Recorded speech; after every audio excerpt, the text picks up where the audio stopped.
Hello, welcome back to my YouTube channel. और आज का जो लेक्चर है वो है इंटीग्रेशन। अभी जो हमने पढ़ा है बेसिक मैथ में दो टॉपिक हम पढ़ चुके हैं ऑलरेडी। पहला टॉपिक था ट्रिग्नोमेट्री और दूसरा टॉपिक था डिफरेंशिएशन। और जो मेरे यूट्यूब चैनल पर जो नए हैं वो मेरे उन दोनों वीडियो को देख सकते हैं जिसमें बेसिक मैथ सिखाया गया है। पहले लेक्चर में ट्रिग्नोमेट्री और दूसरे लेक्चर में डिफरेंशिएशन। और आज जो हम बात कर रहे हैं उसका नाम है इंटीग्रेशन।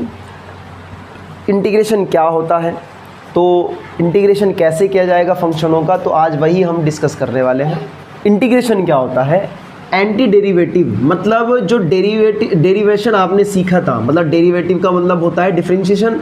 डिफरेंशिएशन का उल्टा इंटीग्रेशन कहलाता है। डिफरेंशिएशन का उल्टा क्या कहलाता है? डिफरेंशिएशन। फॉर एग्जांपल आपने किया था x की पावर 5, x की पावर 5 का डिफरेंशिएशन आपने क्या किया था, याद है ना? इसका डिफरेंशिएशन 5x की पावर 4। तो अगर हम इसका इंटीग्रेशन करें तो आंसर आएगा x की पावर 5। अगर हम क्या कर रहे हैं, 5x की पावर 4 का उल्टा प्रोसेस कर रहे हैं तो वो उल्टा प्रोसेस हो जाएगा इंटीग्रेशन। मतलब डिफरेंशिएशन जो भी होगा, डिफरेंशिएशन का उल्टा ये होता है, इसीलिए इसको एंटी डेरिवेटिव भी कहा जाता है। इसीलिए इसको क्या कहा जाता है? एंटी डेरिवेटिव भी। तो जो इस मेरे चैनल पर नए हैं वो मेरे चैनल को लाइक, शेयर और सब्सक्राइब ज़रूर कीजिए। और जो इससे पहले दो वीडियो हैं, जो इस वीडियो को पहली बार देख रहे हैं तो उनके लिए मैं कह रहा हूँ कि पहले वो दो वीडियो देखें जो फर्स्ट और सेकंड बनाई हैं। लेक्चर नंबर 1 जिसमें ट्रिग्नोमेट्री, बेसिक ट्रिग्नोमेट्री है, और लेक्चर नंबर 2 जिसमें बेसिक डिफरेंशिएशन समझाया गया है। ठीक है, तो इंटीग्रेशन को किससे रिप्रेजेंट करते हैं? इंटीग्रेशन का रिप्रेजेंट क्या है?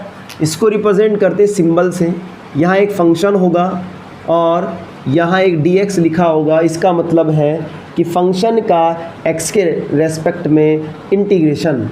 ये फंक्शन कुछ भी हो सकता है, वो लिखवाएंगे आपको क्या क्या है। तो एक आंसर आएगा इसमें, एक इसका आंसर आएगा fx प्लस सी। अब ये स्मॉल fx है, ये कैपिटल fx है, तो जो भी आंसर आएगा, ये जो c है, जब हम इंटीग्रेशन करते हैं तो एक इंटीग्रेटिंग कांस्टेंट आता है। इंटीग्रेटिंग कांस्टेंट आता है, और जब इंटीग्रेटिंग कांस्टेंट आएगा तो तब हम इसको क्या बोलेंगे? इंडेफिनिट। Indefinite integration. तो इसका नाम क्या है? Indefinite integration. इंडेफिनिट इंटीग्रेशन में एक इंटीग्रेटिंग कांस्टेंट जोड़ते हैं, ठीक है ना? तो एक इंटीग्रेटिंग कांस्टेंट जोड़ते हैं। तो सिंपल है। सबसे पहले हम इसके फॉर्मूलों के बारे में, फॉर्मूले नहीं, एक एक करके डिस्कस करेंगे। जैसे हमने डिफरेंशिएशन डिस्कस किया था, डिफरेंशिएशन सीखा था एक एक करके, तो सबसे पहले हम अलजेब्रिक फंक्शन का इंटीग्रेशन करना सीखेंगे। अलजेब्रिक फंक्शन का इंटीग्रेशन किस प्रकार से होता है? तो देखिए, पहला x की पावर n क्या है? x की पावर n का, याद है ना, ये x की पावर n का डिफरेंशिएशन भी हमने पढ़ा है। तो ये उल्टा प्रोसेस है। उसमें क्या किया था? जो पावर थी वो सबसे पहले उसको आगे लिख लिया था मल्टीप्लाई में, और एक पावर कम कर दी गई थी। यहाँ पर ऐसा नहीं है, यहाँ आपको क्या करना है? पावर को ऐड करना है, और जो पावर है वही अब आप डिवाइड में भी लिखोगे। एक इंटीग्रेटिंग कांस्टेंट जोड़ दो, ठीक है ना? तो x की पावर n, फॉर एग्जाम्पल से और भी क्लियर होगा। एक और लिख लो। चलो एग्जाम्पल लेते हैं x की पावर 5। x की पावर 5 का इंटीग्रेशन क्या होगा? x की power 5 plus 1/5 plus 1 plus c। तो ये क्या हो जाएगा? x की पावर 6/6 प्लस c। आंसर। ये इंटीग्रेशन है। ये किसका है? अलजेब्रिक फंक्शन x की पावर n का। n मतलब कोई भी नंबर हो सकता है। n मतलब कोई भी नंबर हो सकता है। एग्जाम्पल, एक और एग्जाम्पल, x की पावर 4 या फिर -4 ले लेते हैं, इस बार नेगेटिव ले लेते हैं। तो नेगेटिव का क्या होगा? x की पावर -4 प्लस 1/-4 प्लस 1। सिंपल है बेटा। जो आपने देखो पावर को ऐड करना है, और जो पावर को ऐड किया वही अपोन में लिखना है। यही होता है इसका इंटीग्रेशन। तो कितना हो जाएगा? x की पावर -3/-3 प्लस c। आंसर। ठीक है, तो x की पावर का, पावर में मतलब कोई नंबर, तो x की पावर का हम इंटीग्रेशन बड़ी आसानी से कर सकते हैं।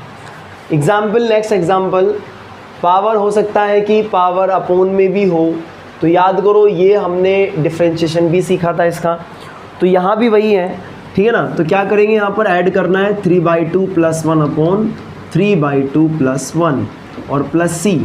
सॉल्व कर देंगे तो कितना आ जाएगा, x की पावर 5/2 और अपॉन में 5/2। ये 5/2 ऊपर जाएगा तो क्या होगा, उल्टा हो जाएगा 2/5। अरे सबसे नीचे वाला सबसे ऊपर 2/5 और x की पावर 5/2। सिंपल है, x की पावर का इंटीग्रेशन करना सबसे सिंपल है। कैसे कि जो पावर है उसमें एक 1 ऐड कर दो और उसी से उसको डिवाइड कर दो, तो ये इंटीग्रेशन हो जाएगा। क्या हो जाएगा, इंटीग्रेशन। क्या सर इसमें भी कुछ रिज़ल्ट याद रखने की ज़रूरत है, तो मैं कहूँगा हाँ, इसमें भी आपको कुछ रिज़ल्ट याद करने हैं। तो इसको मैं मिटा देता हूँ। इसमें भी कुछ रिज़ल्ट याद करने की ज़रूरत है। वो रिज़ल्ट क्या है, नंबर 1, नंबर 1। तो कुछ रिज़ल्ट इसमें भी याद करेंगे जो आपके काम आएंगे, जो आपके काम आएंगे। पहला कि यहाँ पर 1 का इंटीग्रेशन x होता है। क्या होता है, x। अगर 1 नहीं भी है, 1 नहीं भी है, केवल x ये लिखा हुआ है, तब भी 1 माना जाएगा और तब भी इसका क्या होगा, x ही होगा। प्लस c तो क्या है, इंटीग्रेटिंग कांस्टेंट है, ये अपनी तरफ से जोड़ा जाएगा। ठीक है, तो 1 नहीं भी है तो क्या माना जाएगा, 1 ही माना जाएगा और इसका इंटीग्रेशन x हो जाएगा। 1 हो या ना हो तब क्या माना जाएगा, 1 ही, और उसका इंटीग्रेशन x होता है। दूसरा, याद करो वहाँ पे हमने √x का डिफरेंशिएशन डायरेक्ट याद किया था। क्या होता है √x का, 1/2 √x। तो यहाँ पर भी क्या होगा, यहाँ उल्टा है, हम यहाँ किसका याद करने वाले हैं, 1/√x का। देखो 1/2 √x, वहाँ पे डिफरेंशिएशन था √x का, तो यहाँ हम 1/√x का इंटीग्रेशन हमें पता होना चाहिए, वो होता है 2 √x + c डायरेक्टली। और प्रूफ कैसे करना है, प्रूफ वैसे ही करना है जैसे हमने पहले किया था। ये x की पावर 1/2 है, ये ऊपर चली जाएगी तो यहाँ पे ये हो जाएगा।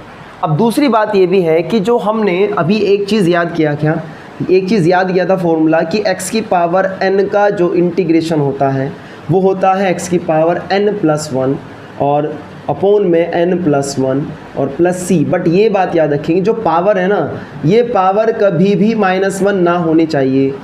बस ये बात इसमें याद रखनी है आपको, ये एप्लीकेबल है, ये अप्लाई होता है x की पावर 5 के लिए, x की पावर 7 के लिए, x की पावर 8 के लिए, x की पावर 10 के लिए, x की पावर -5 के लिए, x की पावर -4 के लिए, सभी के लिए ये फॉर्मूला लगेगा। बट x की पावर -1 के लिए ये फॉर्मूला नहीं लगेगा, ये बात याद रखेंगे। अभी हमने इस फॉर्मूले पर पढ़ा है, फॉर्मूला हमें पता है, बट ये जो है n ≠ -1 होता है, बाकी सब है, बट यहाँ पे -1 नहीं होगा। -1 के लिए ये x की पावर n का फॉर्मूला नहीं लगेगा। क्यों नहीं लगेगा, इसका भी मैं रीज़न आगे बताने वाला हूँ। फिलहाल आप ऐसे याद करो कि x की पावर -1 के लिए नहीं लगेगा, ठीक है ना।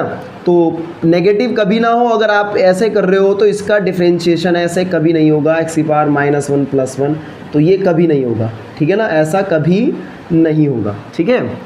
तो नेगेटिव पावर -1 ना हो, बाकी सब नेगेटिव पर भी ये अप्लाई होता है, तो -1 पर नहीं होगा। तो एक चीज़ ये याद करनी है, और एक और इसमें याद कर लेना है, वो क्या है, वो क्या है, एक और पॉइंट इसमें रिजल्ट याद करना है, कांस्टेंट। कांस्टेंट का इंटीग्रेशन यहाँ पर 0 नहीं होता, कांस्टेंट का डिफरेंशिएशन तो 0 है। अगर यहाँ सिंगल भी कांस्टेंट है, c मतलब कांस्टेंट 5, 4, 3, 2, 8, ये सब कांस्टेंट है, बट यहाँ कांस्टेंट का इंटीग्रेशन 0 नहीं होगा। 0 नहीं होगा तो क्या होगा, साथ में x आ जाएगा, ऐसे याद कर लीजिए, साथ में क्या आ जाएगा, x आ जाएगा, तो इसे k मान लेते हैं, इसको k मान लेते हैं, तो ये क्या हो जाएगा, kx और प्लस c इंटीग्रेटिंग कांस्टेंट, ठीक है। तो ये है k और kx + c। बात समझी कि नहीं समझी। तो जो आपका ये कांस्टेंट है उसके साथ x लिख देंगे। फॉर एग्जांपल इसका एग्जांपल लो, इसका एग्जांपल है जैसे 5 है, 5 आ गया, 5 का इंटीग्रेशन करना है तो 5x + c, सिंपल है। सर कैसे आया ये, कैसे आया, अच्छा ये कैसे आया, तो देखो यहाँ पर बेटा 5 को बाहर ले सकते हैं, 5 को बाहर ले सकते हैं तो यहाँ 1 बच जाएगा, 5 × 1 1, और 1 ना भी लिखो तो भी क्या होता है, इसका x ही होता है ना, तो 5 तो एज इट इज़, और इसका क्या होता है x + c। तो ये तो ऐसे ही तो आया है जो मैंने अभी यहाँ बताया आपको। 1 का क्या होता है, x होता है, 1 नहीं भी है तो भी x होगा, 1 माना जाएगा ना। तो ऐसे ही ये 5 को हम बाहर लेंगे तो ये क्या हो जाएगा, इसका x हो जाएगा, तो 5x + c। सही है। तो ये था आपका एल्जेब्रिक फंक्शन का। इसी तरीके से अब है एक्सपोनेंशियल पावर के लिए। एक्सपोनेंशियल पावर का इंटीग्रेशन किस प्रकार से होगा वो देखेंगे। एक्सपोनेंशियल पावर के लिए तो एक्सपोनेंशियल एंड लोगरिथम दोनों देख लो। एक्सपोनेंशियल एंड लोगरिथम, जैसे e की पावर x का इंटीग्रेशन भी e की पावर x ही होता है। डिफरेंशिएशन भी इसका यही था और इसका इंटीग्रेशन भी e की पावर x ही रहेगा। दूसरा a की पावर x, इसका होता है a की power x upon log a plus c। इसके बाद और इसमें होगा log x का, नहीं इसमें log x का नहीं होता है, ये बात याद रखेंगे हम। इसमें 1/x का होता है। किसका होता है? 1/x का। क्या होता है? log x। अब देखो यहाँ आप समझ गए होंगे, यहाँ बेस e है। अगर मैं बेस नहीं लिख रहा हूँ तो क्या माना जाएगा? बेस e माना जाएगा। अब ये लोगरिथम नहीं है वैसे, लेकिन इसका 1/x का log होता है। तो 1/x ये एक्सपोनेंशियल है, ये भी और ये भी, बट ये देखो 1/x। अगर हम इसको कंपेयर करें x की पावर n से तो देखो x की पावर -1 हो जाएगा अगर मैं इसको ऊपर लिखता हूँ, है ना। तो इसका 1/x का, क्योंकि log x का डिफरेंशिएशन 1/x था कि नहीं? बताओ, तुम ही बताओ। log x का डिफरेंशिएशन क्या पढ़ा था आपने? 1/x। तो अभी इंटीग्रेशन का क्या मतलब है? यही तो मतलब है कि जैसे log x का डिफरेंशिएशन 1/x था तो 1/x का इंटीग्रेशन log x होगा। तो हमें पता है कि 1/x का log x है, तो इसीलिए इसको हम पावर बनाकर नहीं करेंगे। -1 पावर बन जाएगी तो अभी लिखा कि इसका इंटीग्रेशन नहीं होगा, अगर होगा तो ऐसे होगा, अगर होगा पावर वाले फॉर्मूले से नहीं होगा। x की पावर -1 को अगर करना है तो इसको वापस ऐसे लिखो 1/x, तो 1/x dx को log x लिखेंगे। ये इसमें कन्फ्यूज़न बहुत रहेगा बेटा। जैसे 1/x² का कोई आपसे इंटीग्रेशन पूछ रहा है, एग्जाम्पल लो, 1/x² का कोई आपसे इंटीग्रेशन पूछ रहा है, तो आप कैसे करोगे इसको? अब x की पावर 2 है, इसे आप ऊपर ले जाओगे, ऊपर ले जाने पर ये क्या हो जाएगा? x की पावर -2 हो जाएगा। x की पावर -2 का इंटीग्रेशन -2 + 1/-2 + 1 + c, यही होगा ना? अरे होगा कि नहीं? -1 + c, तो हम इसको लिख सकते हैं -1/x + c लिख सकते हैं नहीं? x की पावर -1 नीचे जाने पर प्लस हो जाएगी, तो 1/x ये माइनस से डिवाइड करोगे तो माइनस आ जाएगा। सही है। तो अगर आप कह रहे हो कि सर इसको भी इससे कंपेयर करो, तो फिर कंपेयर करने पर ये 1/x को हम x की पावर -1 नहीं लिखेंगे, क्योंकि हम डायरेक्ट जानते हैं 1/x का इंटीग्रेशन log x होता है। तो यहाँ तक क्लियर हो गया है? अरे यहाँ तक क्लियर हो गया ना? चलिए, इसके बाद कुछ ट्रिग्नोमेट्रिक फंक्शन हैं जो हमने वहाँ पे भी पढ़े थे। ट्रिग्नोमेट्रिक याद करो, sin x का डिफरेंशिएशन क्या था? cos x, और यहाँ इंटीग्रेशन हो जाएगा ट्रिग्नोमेट्रिक फंक्शन का।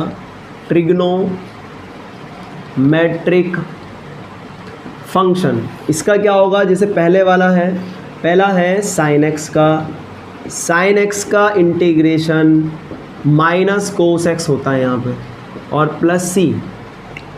दूसरा cos x का इंटीग्रेशन यहाँ पे sin x होता है। फिर तीसरा याद करो, वहाँ हमने tan x का पढ़ा था sec² x, tan x का डिफरेंशिएशन पढ़ा था sec² x। तो यहाँ tan x का इंटीग्रेशन नहीं होगा, यहाँ किसका होगा? sec² x का। जो डिफरेंशिएशन है किसके? जैसे sec² x डिफरेंशिएशन होता है tan x का, तो इंटीग्रेशन sec² x का होगा, tan x का नहीं होगा। तो sec² x का इंटीग्रेशन हो जाएगा tan x। उल्टा चल रहा है बेटा, इसका डिफरेंशिएशन ये होता है तो इसका इंटीग्रेशन ये हो जाएगा। ठीक है, तो अब यहाँ देखो, फिर अगला है, याद करो sec x tan x किसका डिफरेंशिएशन था, ये किसका डिफरेंशिएशन था, ये sec x का, तो इसका इंटीग्रेशन sec x हो गया। ऐसे ही बाकी के दो कौन कौन से, एक तो था cosec स्क्वायर x और एक है cosec x cot x। इसका क्या था वहाँ पे, कोसेक किसका था, cot x minus cot x plus c, ये किसका है माइनस कोसेक एक्स और कोट एक्स। सही है। तो ये है ट्रिग्नोमेट्रिक फंक्शन। ट्रिग्नोमेट्रिक फंक्शन में इनका इंटीग्रेशन ये होगा। तो सिंपल है, ये भी फॉर्मूले वही है जो पुराने वाले हैं, बस इधर से इधर है। tan x का डिफरेंशिएशन sec स्क्वायर x होता है, तो sec स्क्वायर x का इंटीग्रेशन होगा tan x। tan x का इंटीग्रेशन नहीं होगा, होगा मैथ्स की क्लास में होगा, मैथ वाले स्टूडेंट के लिए होगा, बट नीट के लिए आप प्रिपरेशन कर रहे हैं तो tan x का इंटीग्रेशन एक्चुअल में होता है, बट फ़िलहाल हमें वही याद करना है जो बेसिक आपको के काम आ सके।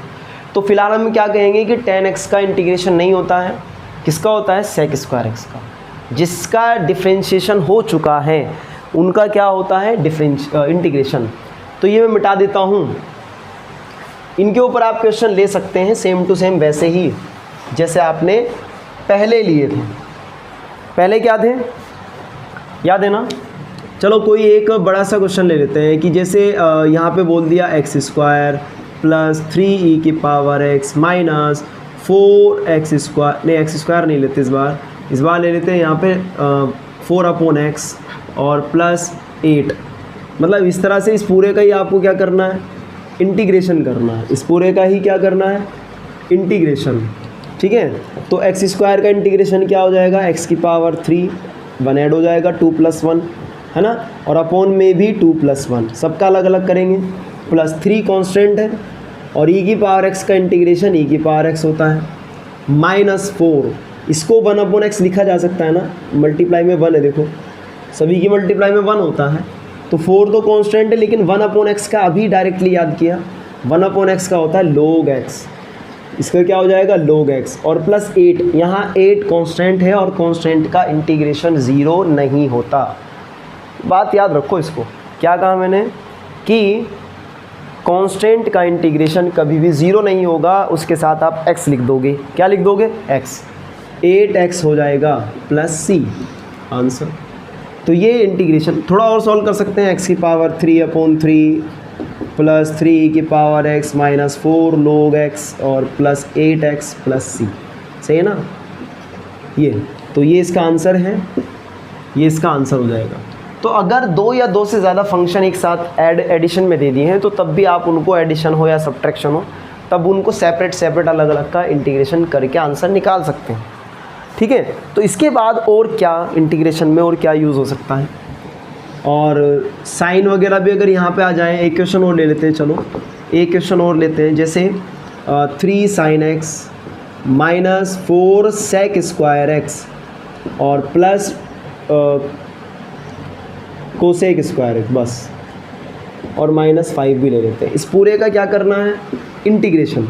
तो कंफ्यूज नहीं होना बिल्कुल भी, बड़ा सिंपल है। देखो बेटा, अलग अलग सेपरेट करेंगे। ये 3 दिख रहा है ना, तो 3 तो एज इट इज़ है। साइन का अभी हमने पढ़ा इंटीग्रेशन, वो फॉर्मूले अपने सामने लिख लो या सामने रख लो बेटा, उनको लिख कर नोट करके। वीडियो आपके पास है, बैक करके फॉर्मूले लिख सकते हो। अब देखो 3 एज इट इज़, साइन का क्या होता है माइनस कोसेक्स, तो माइनस यहाँ जाएगा माइनस कोसेक्स। सही है। फिर सेक स्क्वायर एक्स का इंटीग्रेशन अभी पढ़ा tan x होता है, तो इसके स्थान पे tan x। इसका कोसेक स्क्वायर एक्स का पढ़ा है माइनस कोट एक्स, ये प्लस है और ये माइनस, तो प्लस माइनस माइनस, तो ये आ जाएगा कोट एक्स माइनस 5 कांस्टेंट है, और कांस्टेंट का क्या पढ़ा है हमने कि x लग जाता है इसके साथ में, और ये आंसर। सही है ना। तो इतना भी टफ नहीं है जितना टफ हम मान रहे हैं इसको, बहुत सिंपल है। तो चलिए अभी और क्या फॉर्म इसमें आ सकती है और क्या पूछा जा सकता है, ठीक है, वो भी देख लेते हैं। मार्कर में लग रहा है इंक थोड़ी कम हो गई है, देखते हैं दूसरा मार्कर। चलिए अब ध्यान से देखो, ये जो है बेटा अगर फंक्शन में देखो बेटा x के स्थान पर या x की जगह पर ax प्लस बी हो तो फिर क्या करेंगे? क्या बोला मैंने? x के स्थान पर अगर ax प्लस बी हो, सर नहीं समझे, सुन लीजिए। फॉर एग्जाम्पल x के स्थान पर आ गया है 2x प्लस 3, x के स्थान पर आ गया है 5x, ये सब इसी फॉर्म का है क्योंकि इसमें प्लस 0 हो गया। फिर अरे ax a क्या है? नंबर हो सकता है, तो 5x प्लस b वो भी नंबर हो सकता है, ठीक है ना। x के स्थान पर तो 5x भी ओनली हो सकता है, 3x माइनस 7 हो सकता है। a क्या है यहाँ पर? ये रहा ax प्लस b, मतलब a तो हो गया 3, b हो गया -7, मतलब ऐसा कुछ है फंक्शनों में, इस तरह से कुछ है बेटा कि x के स्थान पर आपको ax प्लस b दिख रहा है। तो इसका भी बड़ा सिंपल है, जैसे आपने पढ़ा e की पावर x का इंटीग्रेशन, सब जानते हैं e की पावर x होता है, अभी पढ़ा है ना। अब देखो मैं इस x के स्थान पर कोई ऐसी फॉर्म रखने वाला हूँ ax प्लस b, तो कैसे होगा इसका डिफरेंशियल इंटीग्रेशन? मैंने रख दिया यहाँ पे 2x प्लस 3, ये रख दिया। तो आपको क्या करना है? इस तरह के इंटीग्रेशन में सबसे पहले तो e की पावर x का e की पावर x ही होता है, तो इसका मतलब इसे x ही मान लेंगे आप इस पूरे को। तो e की पावर इसका भी क्या होगा? e की पावर x ही रहेगा, मतलब 2x प्लस 3, समझो आप, इसको हमने x मान लिया। तो e की पावर x का e की पावर x ही तो है, ये भी पूरा x माना हुआ है, बट ये एक्चुअल में x नहीं है, ये है 2x प्लस 3, तो जो भी पावर में वही रख देंगे फ़िलहाल। लेकिन अपॉन में यहाँ ऐसा नहीं होगा जैसा डिफरेंशिएशन में किया था, यहाँ ऐसा नहीं होगा जैसा हमने डिफरेंशिएशन में किया था कि सर मल्टीप्लाई में इसका फिर कर दो इंटीग्रेशन, ऐसा नहीं। यहाँ क्या करना है, वो जो ax प्लस बी फॉर्म में x का जो कोफिशिएंट है, x की जो मल्टीप्लाई में है, इसको लीनियर भी कहते हैं। क्या बोलते हैं? लीनियर, ठीक है ना। तो जो x का कोफिशिएंट है, जैसे 2 है तो 2 को अपॉन में लिखना है बस आपको, मतलब सिंपल उसका इंटीग्रेशन कर दो और फिर ये 2 नीचे लिख दो। जैसे एक एग्जांपल और साइन 2x का, ये 2x है, इसका इंटीग्रेशन करो तो आप क्या लिखेंगे? साइन का होता है माइनस कोस, और जो भी है वही लिखो पहले तो, कोस 2x, साइन x का minus cos x, sine 2x का माइनस कोस 2x, साइन 5x का माइनस कोस 5x, साइन 3x का माइनस साइन 5x। बात समझ रहे हो ना? तो ये चीज़ें जो है पहले वही लिखो, बट आपको x का कोफिशिएंट, अब आप सोच रहे होंगे कि सर ये ax प्लस बी फॉर्म का नहीं है, अरे ये भी ax प्लस बी फॉर्म का ही है, 2x प्लस 3, मतलब 2x प्लस 0 हो गया है, इसको ऐसे लिख सकते हैं कि नहीं? तो ये रहा ax प्लस बी क्या है? 0। हमें इस पर निर्भर नहीं करना, हमें तो x का कोफिशिएंट देखना है केवल। तो पहले तो ये लिखो साइन 2x का माइनस कोस 2x और अपॉन में 2, x का कोफिशिएंट नीचे रख देंगे अपॉन में प्लस c, आंसर आ जाएगा, ठीक है। तो सिंपल है। क्या कहा कि जितने भी फंक्शन हैं अब जो अभी आपने पढ़े 1/x, x की पावर, चलो x की पावर पे देखते हैं क्या होता है। वैसे ही बताओ, x की पावर 5 ऐसा कुछ आपने इंटीग्रेशन पढ़ा। अब मैं इसको रिप्लेस कर रहा हूँ, देखो ध्यान से, मैं इसको रिप्लेस कर रहा हूँ। मैंने रिप्लेस किया किससे? x को हटा दिया यहाँ से, और मैंने ax प्लस बी वाला कोई फॉर्म रख दिया, 5x प्लस 2 रख दिया या माइनस 2 रख दिया, देखो। और ये पावर 5 है, अभी भी पावर 5 ही है। ध्यान से देखो बेटा, x के को रिप्लेस किया है केवल, तो x था, उस x के स्थान पे क्या आ गया? 5x minus 2। तो x की पावर 5 का इंटीग्रेशन क्या पढ़ा आपने? x की पावर 5 प्लस 1 अपॉन 5 प्लस 1, ये है ना। तो इसका भी सेम ये होगा, इसका भी इंटीग्रेशन क्या हो जाएगा? 5x माइनस 2 की पावर 5 प्लस 1 और अपॉन में 5 प्लस 1, ठीक है।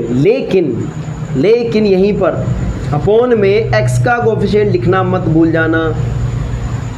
तो यहीं अपॉन में 5 आ जाएगा, x का कोफिशिएंट क्या है? 5। पहले इसको इसी से कंपेयर करके लिख देंगे, सही है ना। ये कब लगाते हैं पावर वाला फॉर्मूला? मैंने आपको बता रखा, पावर में अगर कोई नंबर होता है तो वो x की पावर n से कंपेयर किया जाएगा, x की पावर n से। तो x की पावर n का क्या इंटीग्रेशन होता है? n प्लस 1 अपॉन n+1, ठीक है। तो ये है। अब इसमें 5 क्यों रखा है, ये वाला 5, ये तो आ गया बेटा इस पावर से 5+1। ये क्यों रखा है, देखो x का कोफिशिएंट नीचे रखना है, तो ऊपर कितना हो गया 5x - 2 की पावर 6, और नीचे ये 5 ये 6, तो 5 × 6 क्या हो जाएगा 30। तो 5x - 6 की पावर -2 की पावर 6/30, ये फाइनल आंसर इसका। अरे बात समझ गए ना। चलो एक और लेते हैं। हमने पढ़ा है कि 1/x का इंटीग्रेशन log x होता है, ये हमने पढ़ा है ना। अब देखो ये x है, इसको x को हटा रहा हूँ मैं, ऐसा एग्जाम्पल ले रहा हूँ आपके सामने कि x को हटा रहा हूँ और उस x के स्थान पर ये वाला रूप लिख रहा हूँ।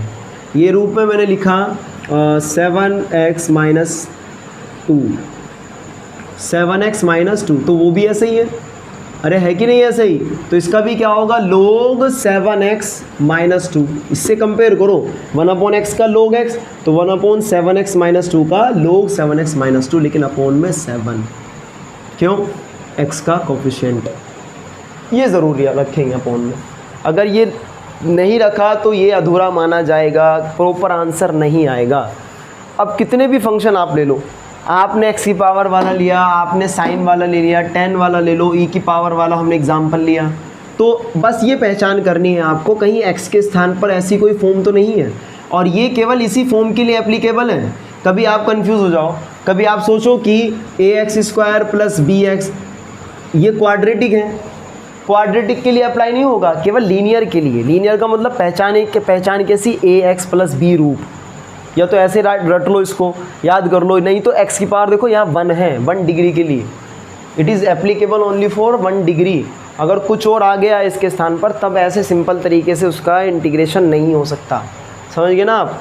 सिर्फ लीनियर के लिए है, ax + b है अगर, तब ये कर सकते हैं हम, नीचे x का कोफिशिएंट रखना है, x का कोफिशिएंट रखना है, सही है। तो ये मैं मिटा देता हूँ।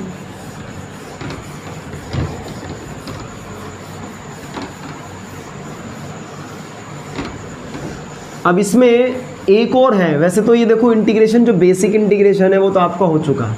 अब आप कहोगे कि सर अगर 2 फंक्शन प्रोडक्ट में है उनका भी बता दीजिए, बट वो आपके काम आने वाली चीज़ नहीं है। वो मैथ के जो स्टूडेंट्स होते हैं उनके लिए होता है कि फर्स्ट सेकंड वाला रूल के if 2 functions are in product. Differentiation में तो बड़ा आसान है कि 2 फंक्शन अगर मल्टीप्लाई में आ जाते हैं तो एक को u मान लेते हैं, दूसरे को v मान लेते हैं, और ऐसे u/v डिवाइड में है तब भी हम उसमें कर सकते थे, बट यहाँ इंटीग्रेशन में ऐसा नहीं होगा। इंटीग्रेशन में हम कोई दूसरा फॉर्मूला लगाएंगे, लेकिन वो आपके लिए नहीं है। तो यहाँ तक तो लगभग मैं मानता हूँ कि हो गया, लेकिन फिर भी मैं आपको 2 चीज़ और बता देता हूँ। जैसे ये sin² है, sin² है, और ये cos² है, और एक होता है tan², एक होता है cot²। ये 4 ऐसे हैं, इनको आपको रट लेना है कि इसके स्थान पर क्या लिखेंगे। sin² का जब भी इंटीग्रेशन करना हो, इंटीग्रेशन में बता रहा हूँ केवल, बाकी में नहीं, इनका इंटीग्रेशन करना हो तो पहले इसी को लेते हैं। तो sin² को हमेशा ये लिखना 1, ये हो जाएगा cos2x का फॉर्मूला होता है 1 - 2 sin², तो 1 - cos2x अपॉन में 2, ये लिखते हैं इसके स्थान पर। ये आया कैसे, याद करो cos2x के फॉर्मूला होता है 1 - 2 sin², तो ये वहाँ से आया है। अब आप कहोगे सर एक बार बताइए दो आया कैसे है, ठीक है बता देते हैं, अभी पहले लिख लो आप। cos² को हम 1 + cos2x और अपॉन में 2 लिख सकते हैं, ये यूज़ करेंगे इसको, ठीक है ना। अब tan² की बारी आई, तो tan² को हम लिखेंगे sec² - 1। cot² की बारी आई, तो कोट तो इसके तरह ही होता है, cot² = cosec² - 1। ये इनके फॉर्मूले हैं, ठीक है, इनके डायरेक्ट नहीं कर सकते आप। अब अगर sin² का हमें इंटीग्रेशन करना है, sin² का क्या करना है, इंटीग्रेशन, ठीक है। और अगर ये देखना है नहीं कि सर ये कैसा है, 2 को इधर पहुंचा दो बेटा, cos2x देख लो, cos2x का फॉर्मूला बन जाएगा ये, ठीक है। तो ये cos2x के फॉर्मूले से आया है। आपको तो ऐसे याद करना है कि sin² को हमेशा यही यूज़ करेंगे। तो sin² का इंटीग्रेशन, तो इसको क्या लिख देंगे 1 - cos2x अपॉन 2, एक काम कर लो, ये 1/2 है, ये 1/2, ये वाला 2 इसको बाहर ले लेते हैं, क्या बचा 1 माइनस cos 2x बचा, और इसका इंटीग्रेशन करना है। क्या करना है? इंटीग्रेशन। अब ध्यान से पहचानो इसको, ये किस फॉर्म का है? ये तो है 1/2, 1/2 तो 1/2 रहेगा, बट 1 का क्या हो जाएगा? x हो जाएगा। ये मैंने आपको बता रखा है इंटीग्रेशन। अब ये cos का है, cos 2x का, cos 2x, फिर से ये देखो 2x आ गया, x के स्थान पर क्या आ गया? 2x आ गया। अभी किया ना हमने वो cos 2x वाला। तो बताइए cos का क्या होता है? जैसे cos x का होता है sin x, वैसे ही cos 2x का हो जाएगा sin 2x, लेकिन अपॉन में x का कोफिशिएंट जो भी x के साथ है, तो इसका हो जाएगा cos 2x का sin 2x और अपॉन में 2 इसी के अपॉन में और प्लस c। ठीक है, तो ये हो गया इंटीग्रेशन। अब बात करते हैं, सेम ऐसे ही होगा इसका भी, यहाँ प्लस है केवल। tan स्क्वायर x की बात करते हैं, तो tan स्क्वायर x को हम क्या लिख सकते हैं? sec स्क्वायर x माइनस 1, ये लिख सकते हैं ना। तो इसका इंटीग्रेशन हमें करना है, तो इंटीग्रेशन हम डायरेक्टली tan स्क्वायर x का इंटीग्रेशन नहीं जानते, तो इसीलिए हमने इसको लिखा sec स्क्वायर x माइनस 1, क्योंकि ये होता है, आपने 10th क्लास में फॉर्मूले याद किए हुए हैं। sec square x minus tan square x की वैल्यू 1 होती है, तो वहीं से ये tan स्क्वायर x आया है sec स्क्वायर x माइनस 1। तो sec स्क्वायर x का क्या हो जाएगा? sec स्क्वायर x का होगा tan x और इसका x प्लस c, ये आंसर। इसका भी ऐसे ही हो जाएगा सेम। ठीक है, तो ट्रिग्नोमेट्री में ये 4 आपको एक्स्ट्रा याद कर लेने हैं। tan स्क्वायर x को क्या लिखना है, इसको क्या लिखना है, इसको क्या लिखना है, तो फिर इसका भी इंटीग्रेशन हो जाएगा। तो जो आपका बेसिक है, जो नीट लेवल पर और क्लास 11 12th में जो इंटीग्रेशन वाला पोर्शन है, तो ये भी आपका पूरा हो चुका है। और बस आज के लिए इतना ही, और मिलते हैं अगली वीडियो में। तब तक के लिए आप खुश रहें और चैनल को सब्सक्राइब भी कीजिए, लाइक कीजिए, ठीक है, और पढ़ते रहिए।